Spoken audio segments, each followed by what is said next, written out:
ンババンバンバンババンババンバンバンババンババンバンバンババンババンババン。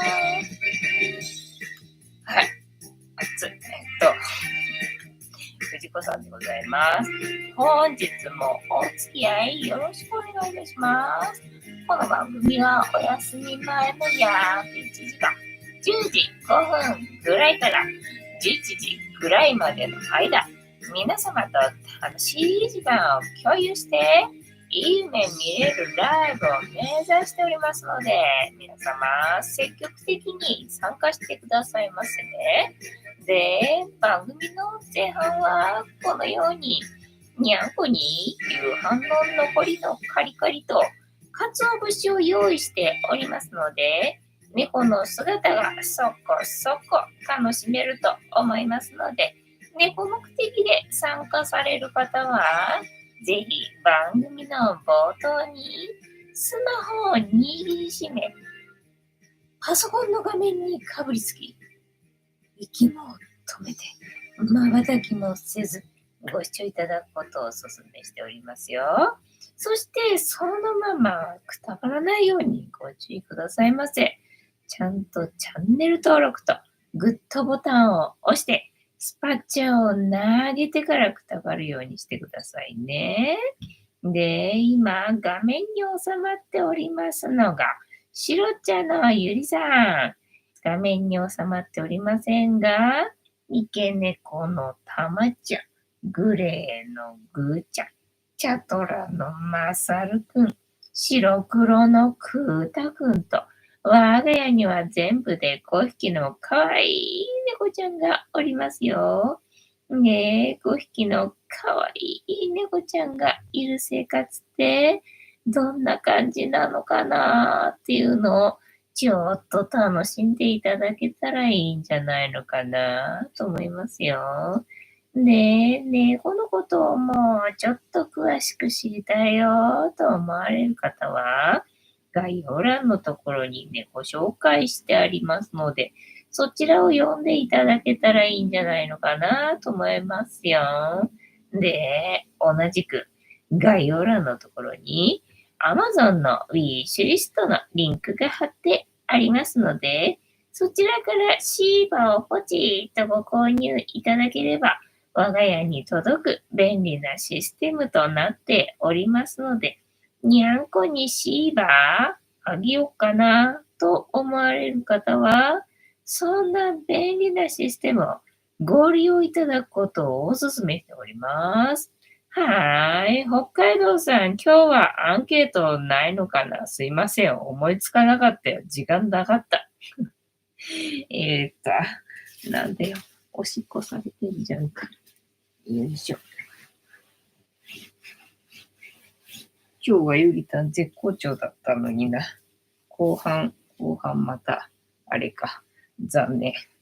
今日、北海道さんは認知症介護実験研修に、参加しました。実践研修に参加しました。へえ、明日もあります。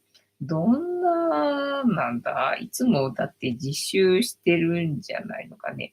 それなのにまだ研修あるんだ。奥深いな。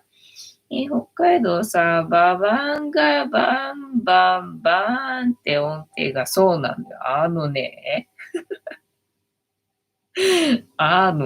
だって、昨日じゃん、前回のさ、ライブが、収益停止になって、で、なんでと思って、収益停止になる要素が一個もないのにさ、なんかバンされるようなワードなんか喋ってないしなと思ってさ、前回のやつはさ、ただ18切符がなんちゃらとかさ、そんな話してただけなのにさ、なんで収益停止されるとかって思ったらさ、なんかこのババンババンバンバンの音が、なんだ、著作権、なんとかみたいなね、感じでさ、停止になってて、だったらほら、今までもずーっとやってたから、それ全部停止になるんだったらまだ話もわかるんだけどさ、この前のやつだけが停止になってるわけ。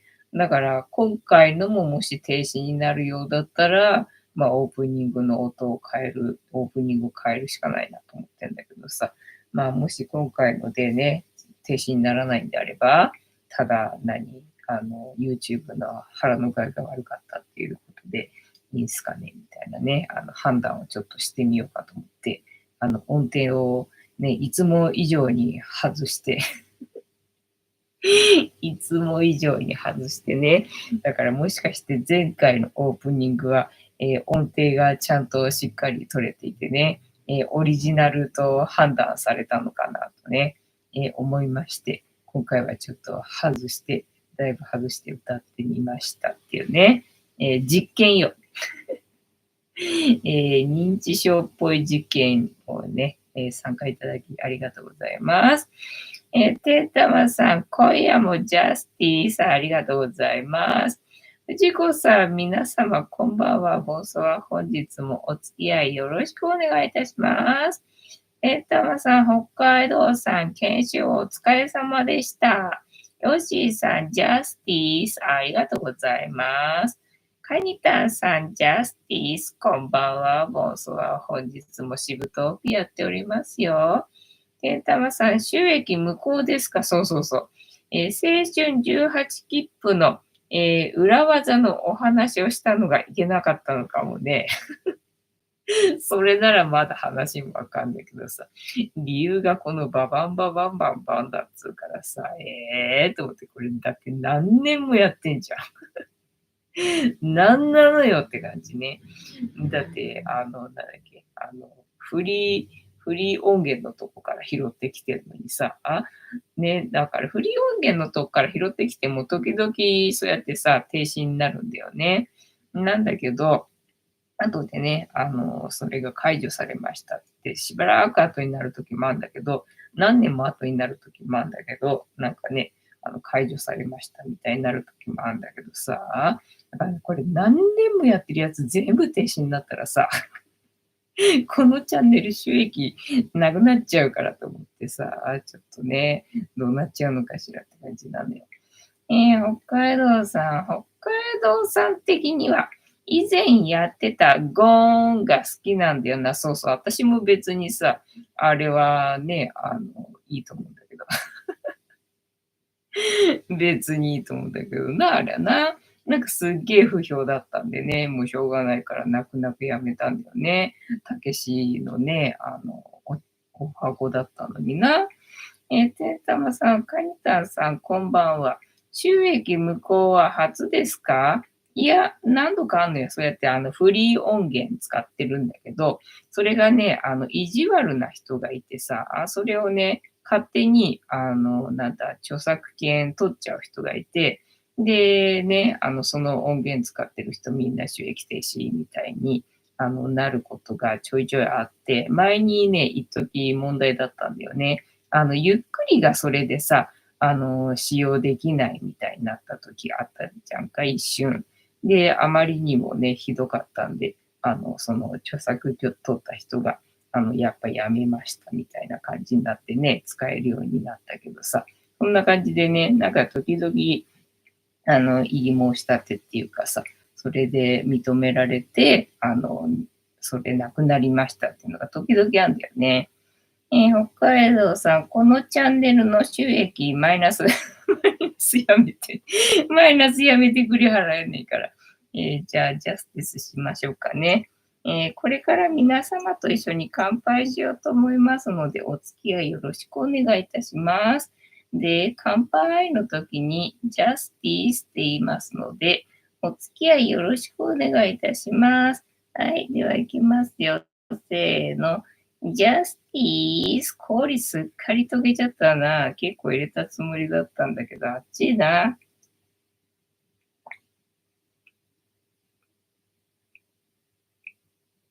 ああ、今日は、あっちいな。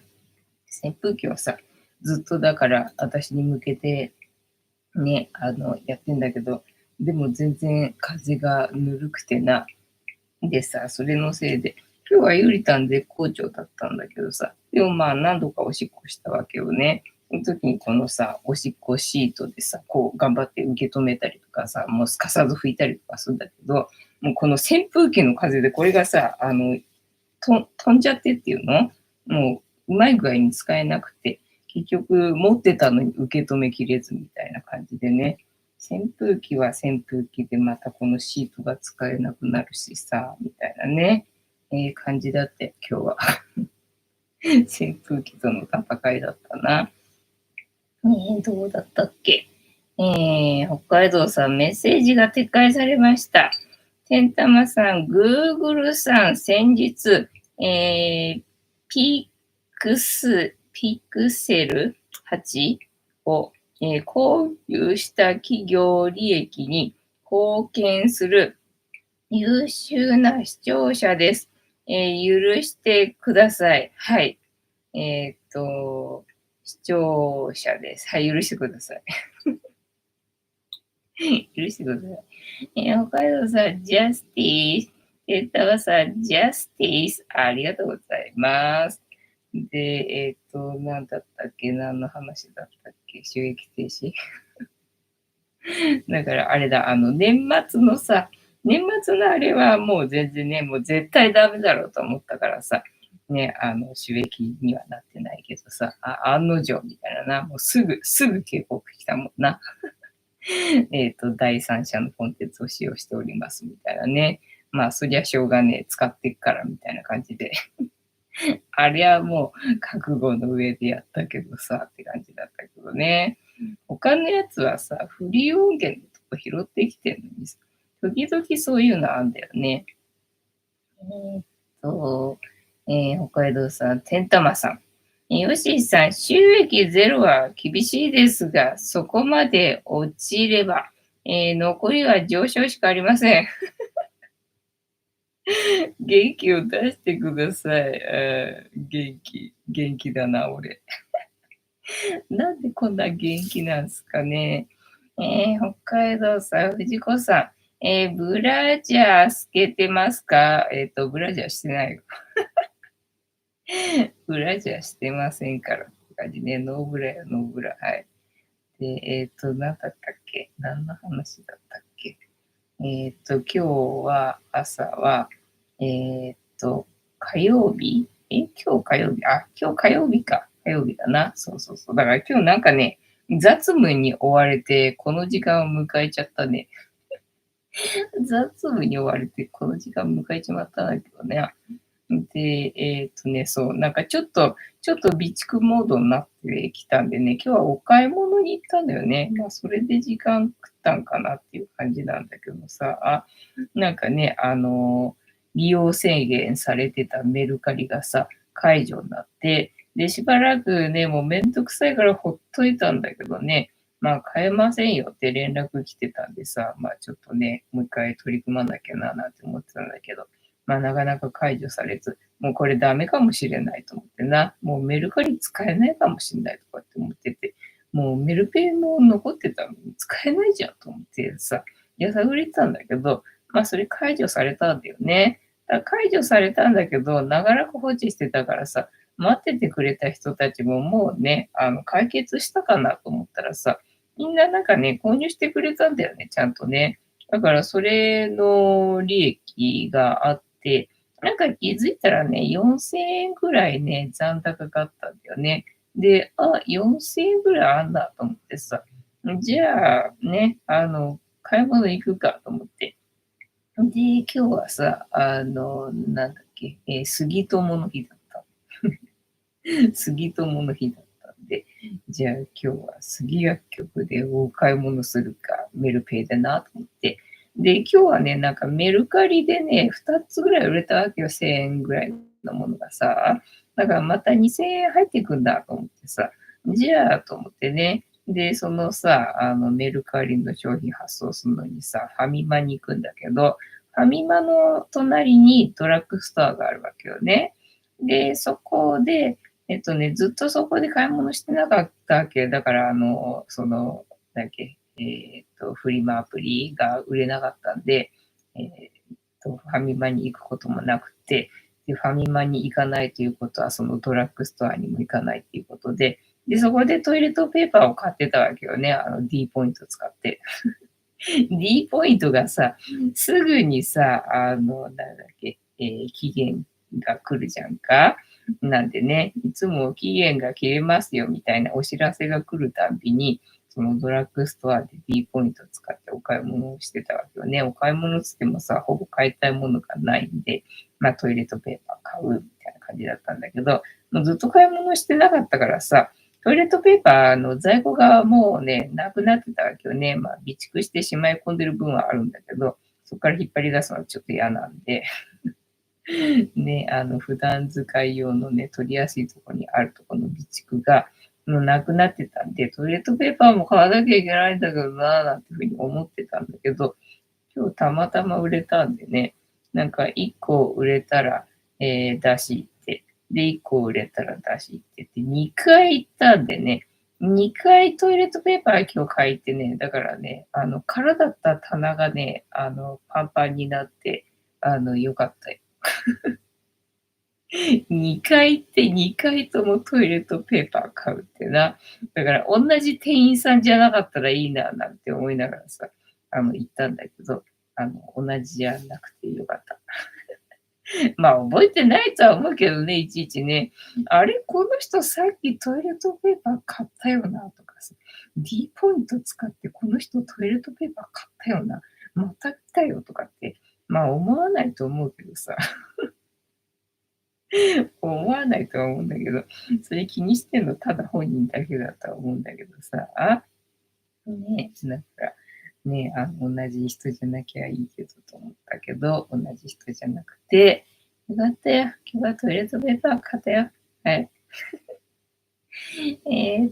てたばさん、活動10年近くして、そこまで落ちるの悲しいな。これ以上落ちるってな、もうちょっと生きていけないよっていうレベルだよな。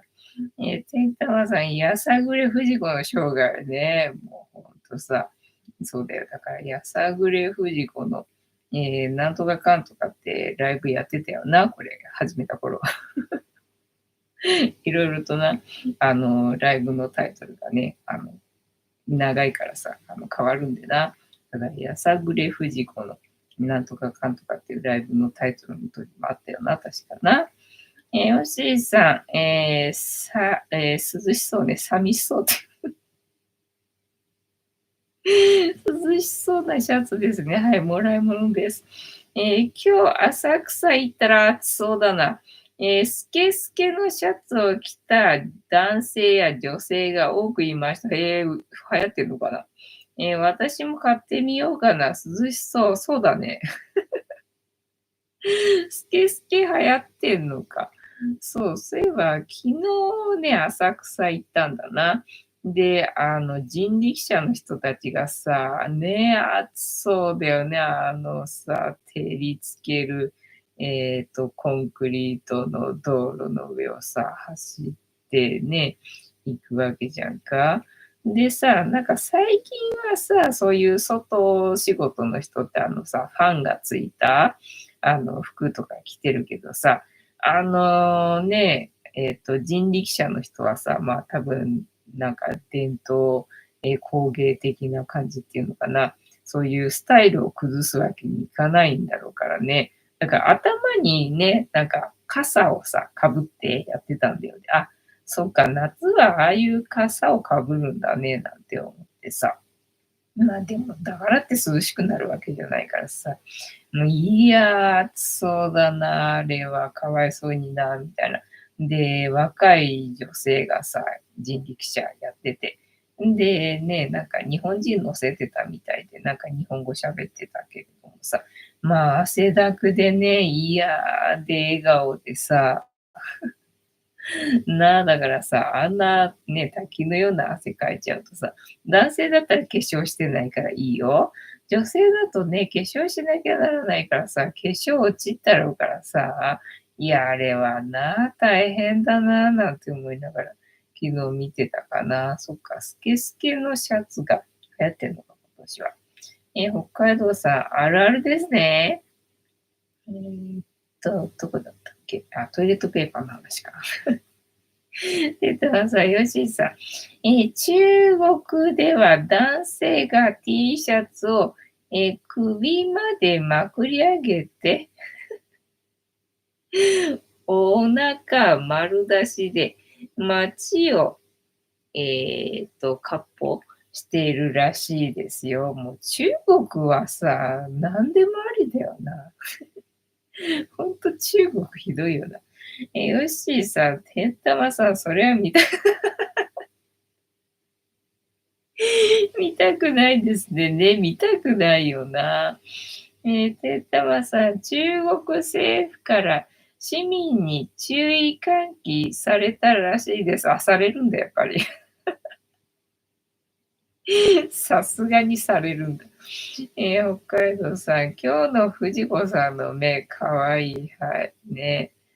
で、そうだから中国がさ、ひどいみたいだよね。なんか奈良の鹿、蹴飛ばしたりとか、なんかね、乗っかっちゃったりとか、まあ、あとはね、その靖国神社落書き事件とか、まあ、中国人の底が、まあ、ひどいみたいでね。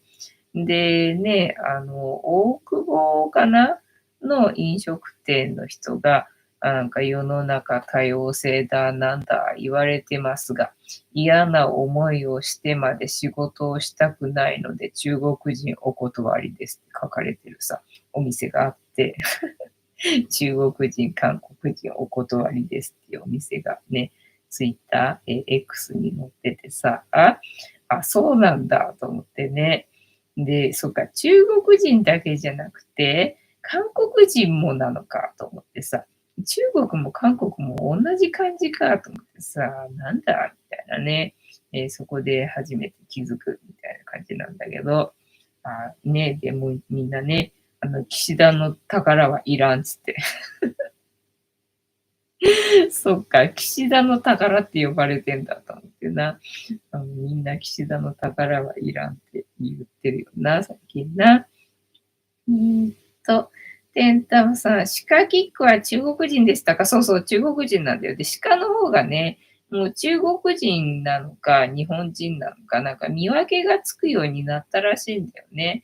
で、そうやって中国人が鹿をさ、いじめるんで、で、鹿もね、黙ってないんでね、噛みついたりとか、なんかね、反撃するらしいんだよね。で、その反撃されるのが、まあ、見た目日本人だか中国人だかわかんないけど、鹿の方は分かってて、その中国人の方に牙を向いてるらしいんだよね。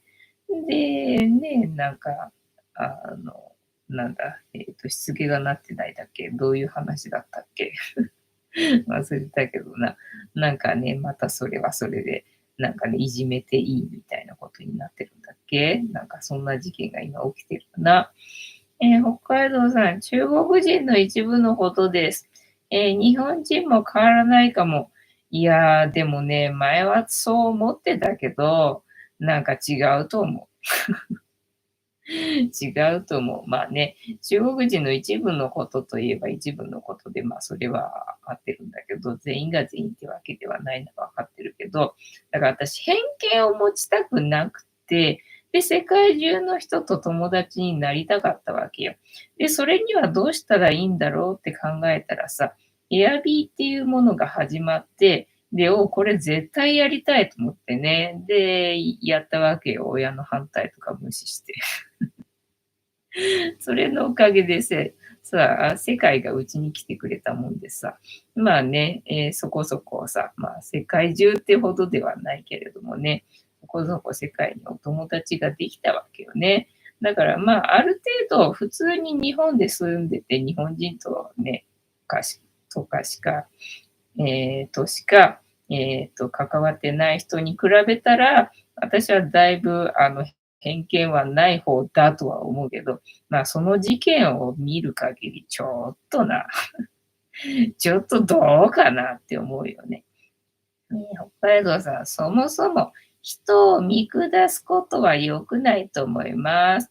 テータンさん、北海道さん、自分も中国人の知り合いがいますが、破天荒な人は確かに一部の人ですね。北海道さん、そかそかマジ。ね、そうなんだよ。だから最近ほら、世界中が狂ってんじゃんか。だからね、昔とは違うわけよ。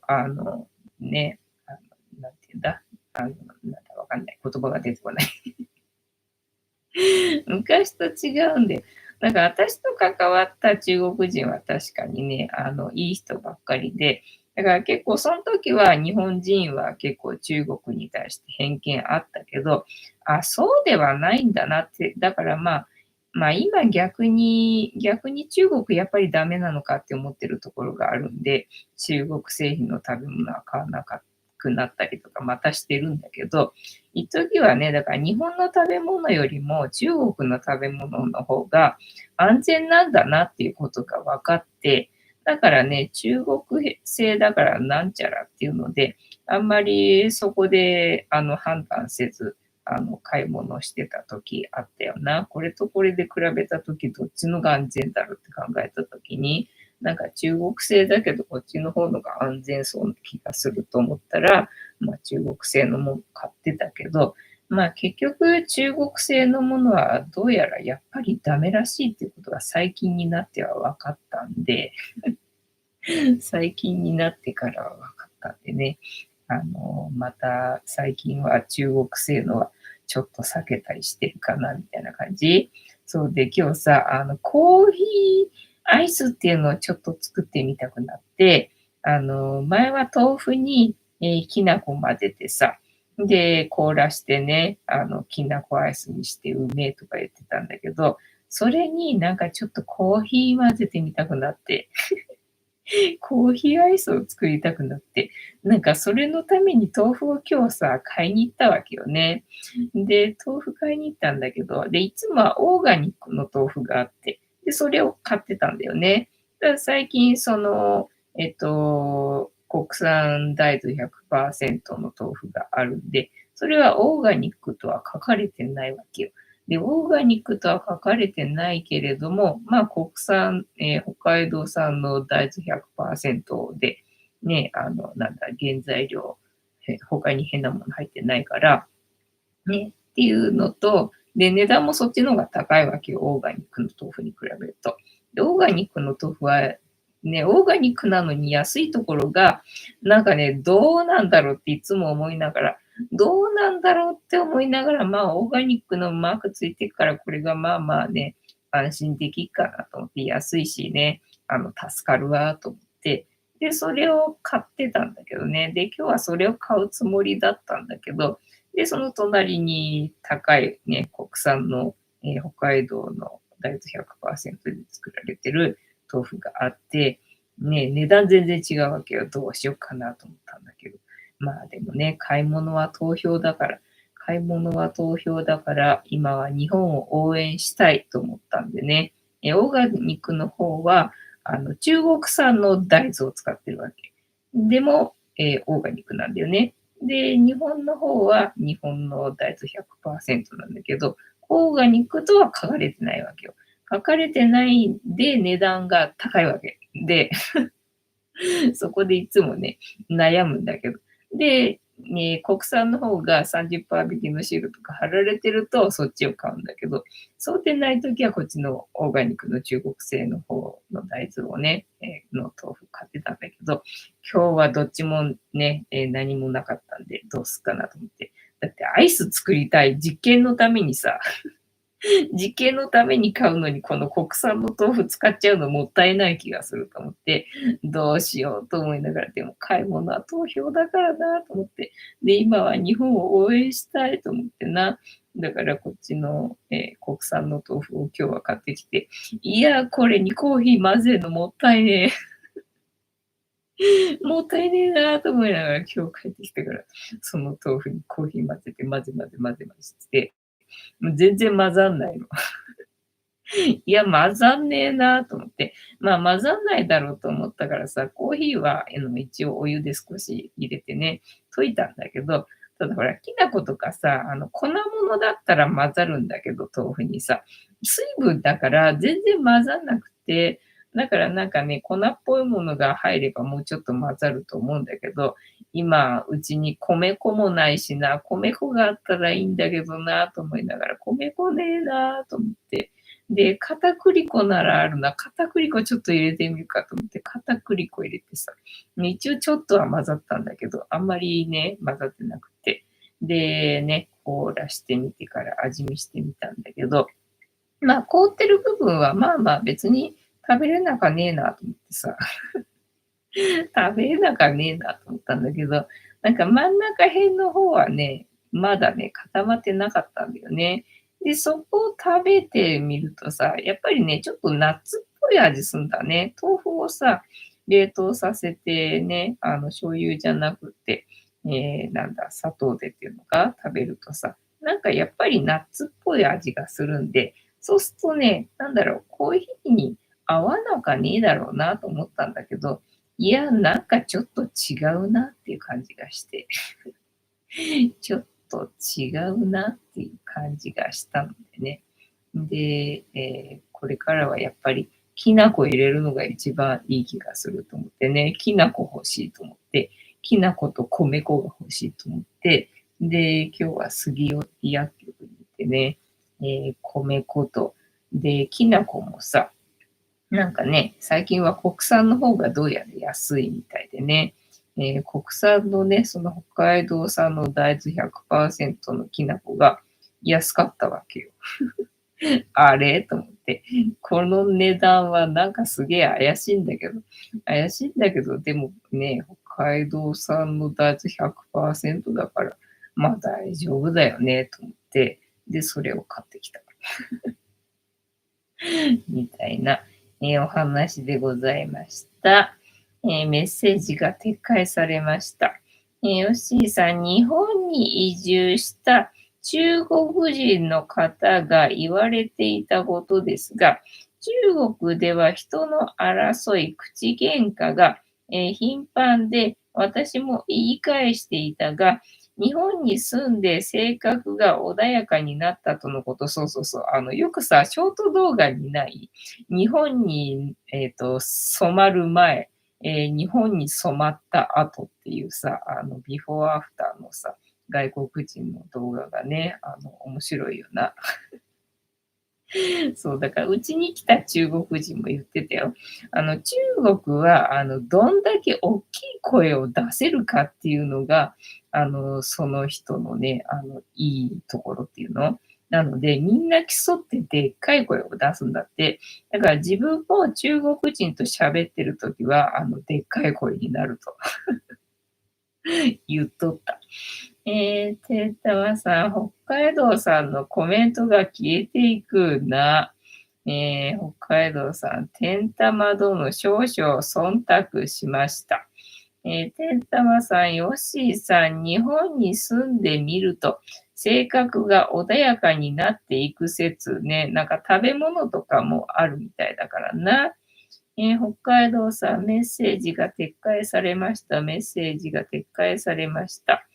天玉さん、生協の納豆も北海道産100%、そうそう、北海道産100%って書かれてればいいんだなってさっき思ったわけよ。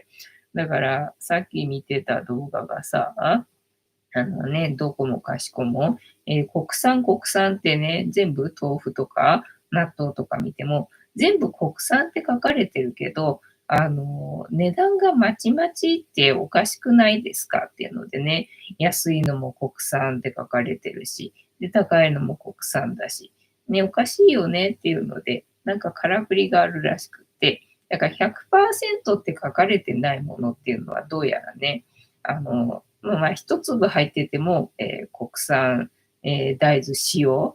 国産大豆使用って書かれてるやつは、怪しいよと。でね、ってことは、なるほど。じゃあ100%って書かれてるやつ選ばないとダメなんだっていうことを、さっき知ったわけよ。だから100%って書かれてれば、大丈夫だと思います。っていうね、感じかな。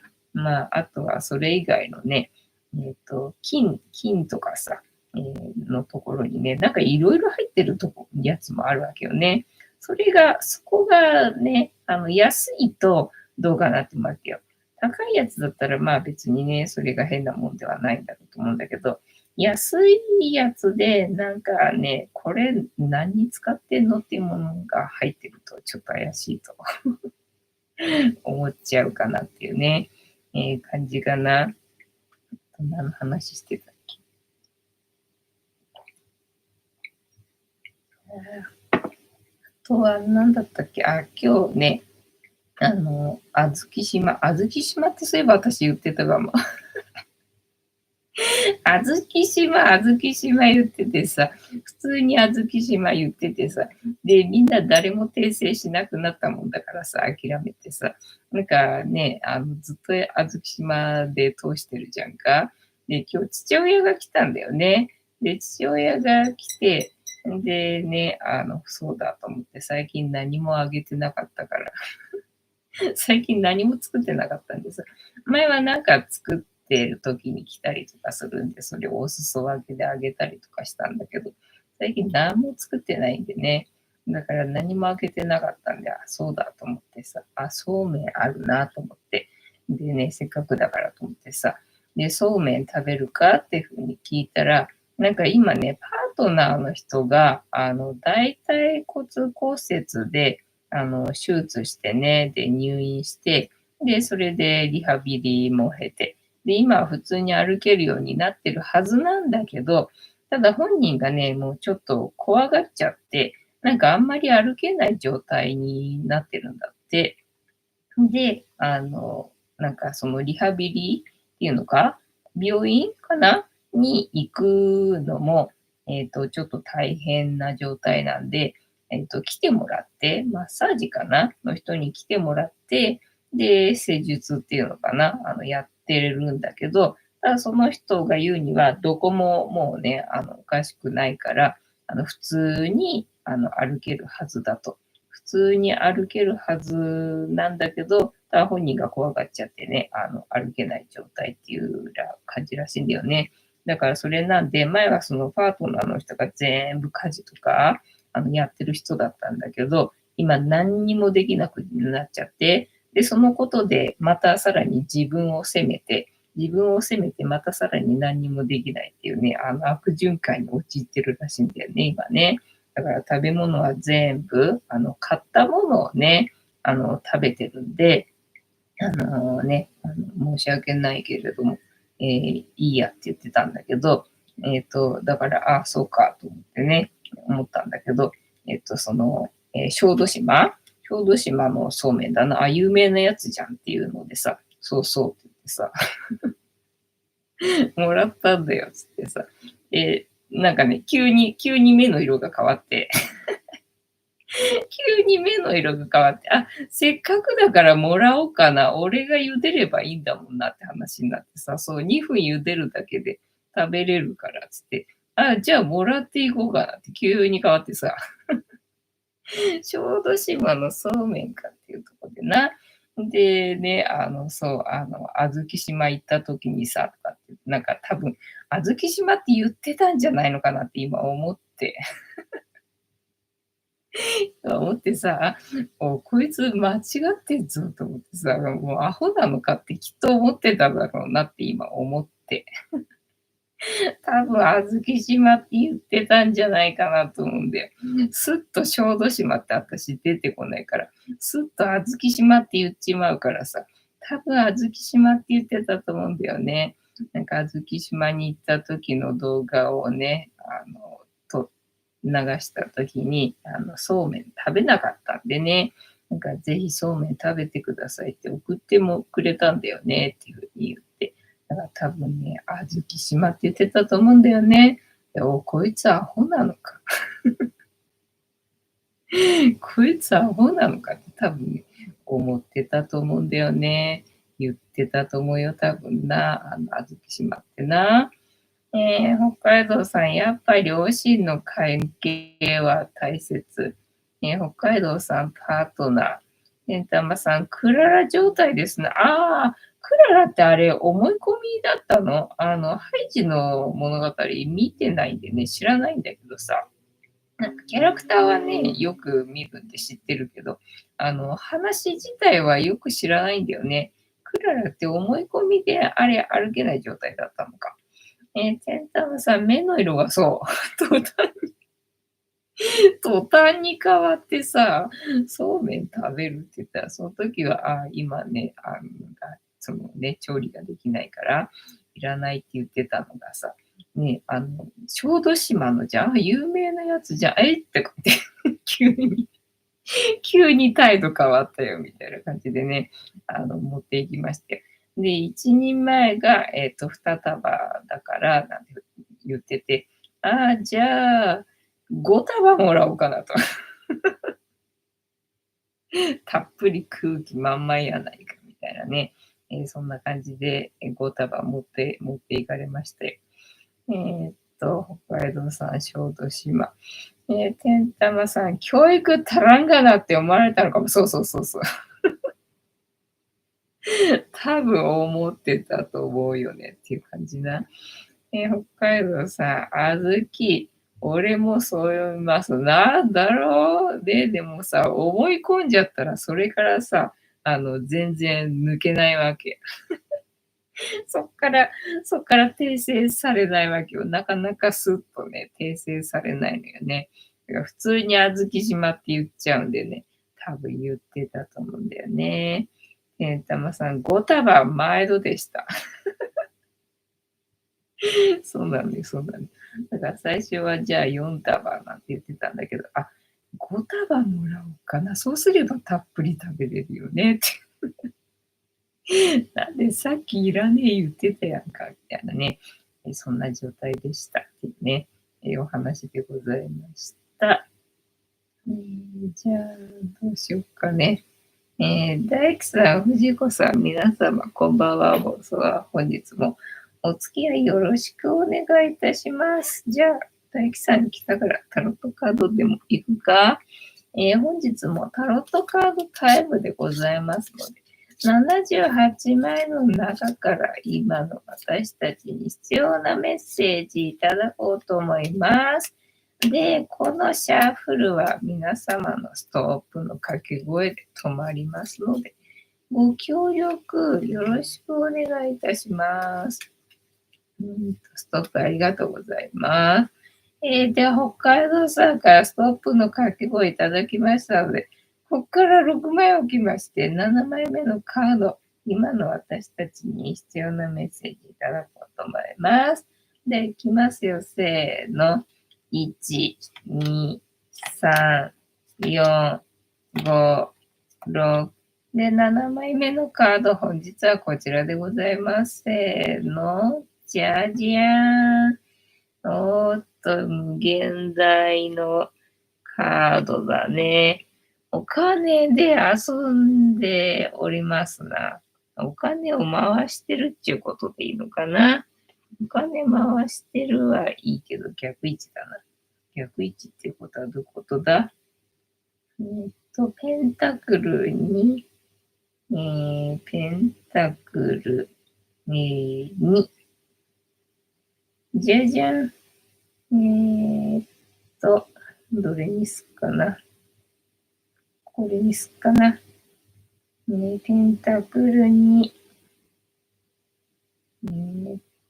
長いな。スートが持つ特徴。長いな。めんどくさいな、これ読むのな。違うとこにしよう。はい。若い青年が2枚のコインをつなぎ合わせて遊びに講じています。背後では荒れ狂う海を渡る船が見えますが、彼の目にはそれが映っていません。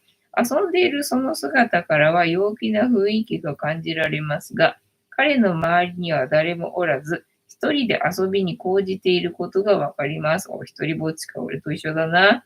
逆位置、不摂生、あれそういえば私今日ね、コンビニ弁当食べた。コンビニ弁当食べたんだ。不均衡、現実逃避。はい。オレンジと黄色の服服をまとった青年は自分の遊びに気を取られて、荒波を越えていくような現実には目が向けられていないようです。まさしく私のことだな。そのため、ペンタクルには正位置では陽気な気分、逆位置では現実逃避や不節制、生活が乱れると解釈します。そうなんですか？逆位置の意味、キーワード、現実逃避、不節制、不均衡、浪費、引きこもり。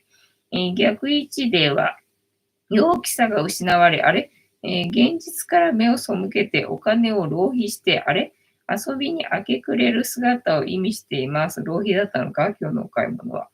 えーっと、逆位置では、均衡が崩れる。その結果、現実から完全に目を背け、自分の世界の、中で遊びや、趣味に講じて、ただお金だけを浪費しています。確かに浪費する額は少ないかもしれませんが、はい。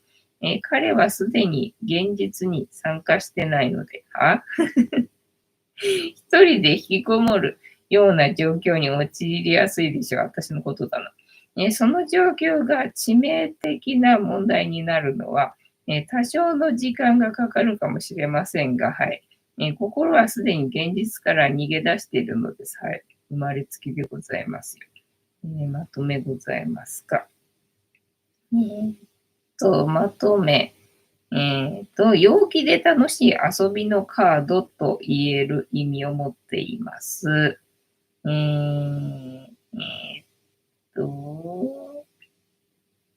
で、正位置逆位置関係ない。ペンタクル2のカードは深刻さとは無縁で逆にそこから目をそらしがちな傾向を持っている人が開きやすい。そのため、現実での苦労や、努力は苦手で、はい。どうしてもひとときの楽しみに時間を費やしてしまいやすく、はい。なかなか集中力が保てません。はい。その意味では、その傾向が何事においても中途半端な結果しか得られない原因となっているので、はい、すいません。ただ、まとめ役や調整役としての能力は長けていると解釈できるので、確かに。その点を活かせると、現実も楽しめるようになるでしょう。なるほどな。なわけで、本日のタロットカードの意味調べるの回は、まとめ役や調整役が活躍できる場ってどこなんですかねっていうね、カードだったでしょうかね。たまちゃんかわいい。たまちゃんかわいいな。はい、楽しんでいただけてたら幸いでございます。にゃん、かわいい。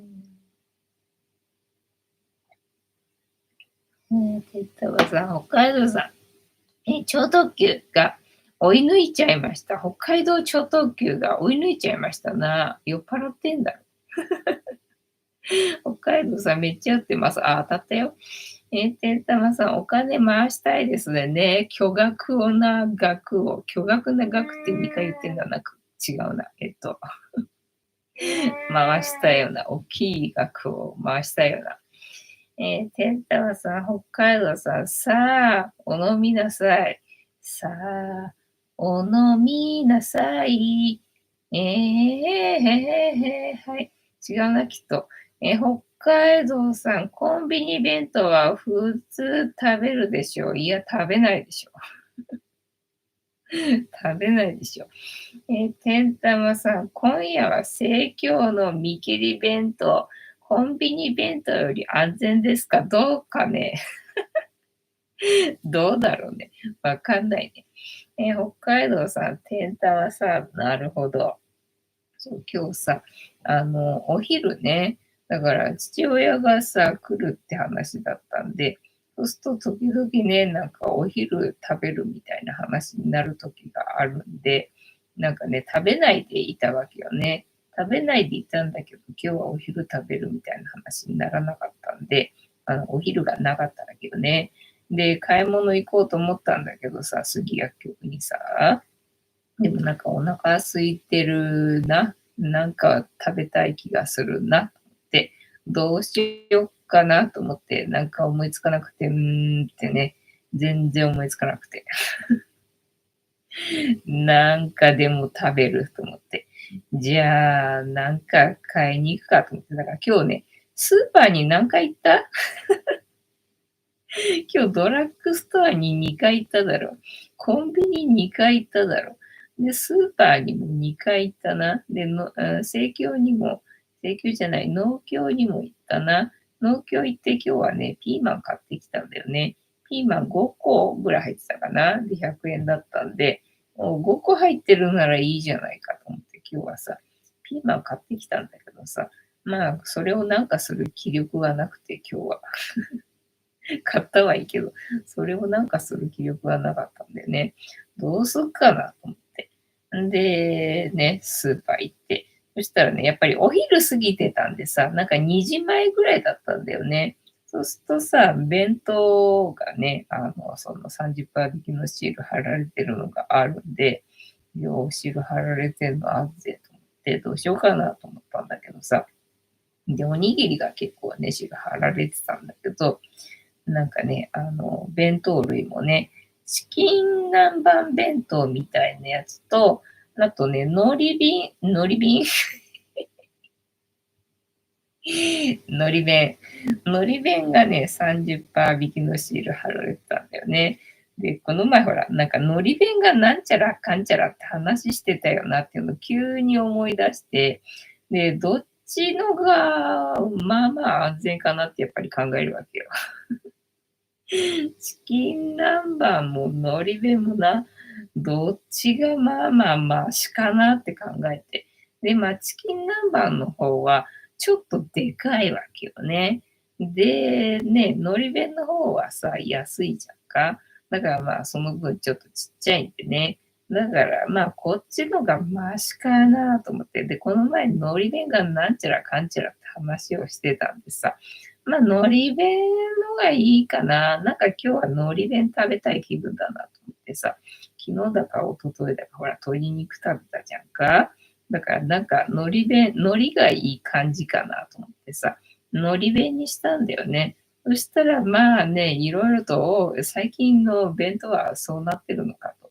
まあ前からそうだったのかもしれないけど、なんかそういう目で見てなかったから、そういうもんかと思って食べてたから、まあ、もしかしたらあんまり昔から変わってなかったのかもしれないけどさ、なんかいろいろ工夫されてるなと。ステルス値上げな。だからね、容器がさ、割とまあそこそこの大きさ的にはあるんだけど、容器の形がさ、こう四角じゃないのよね。こう四角なわけよ。だからなんだ、上から見れば大きい弁当の箱なんだけど、ご飯が入ってるのはその下のさ、斜めのさ、こんなちっこい面積にだけにご飯がさ、盛られてるわけよね。で、コロッケもさ、1個丸々乗っかってるんじゃなくてさ、あの、斜めにさ、カットされて、斜めに半分にカットされて、で、カットされた面は見えないように下を向けて、乗っかってるんで、結構大きめなコロッケに見えるわけよね。で、白身魚のフライがあって、で、ちくわの天ぷらがあって、みたいな感じなんだけど、で、海苔もさ、弁当がまあ長方形なんだけど、ただ海苔がさ、正方形の海苔が乗っかってるんでさ、まあ白いご飯がね、湧き見えてるわけよね。なんか前からそうだったっけ？前からそうだったっけなんて思いながらさ。で、ね、最初に、なんだっけ、コロッケがだから半分に切られて、で、断面が見えないようにね、ひっくり返って大きく見えるように置かれてて、なるほど、工夫されてるなと。で、海苔もないしさ、海苔も足りてねえな、みたいなな。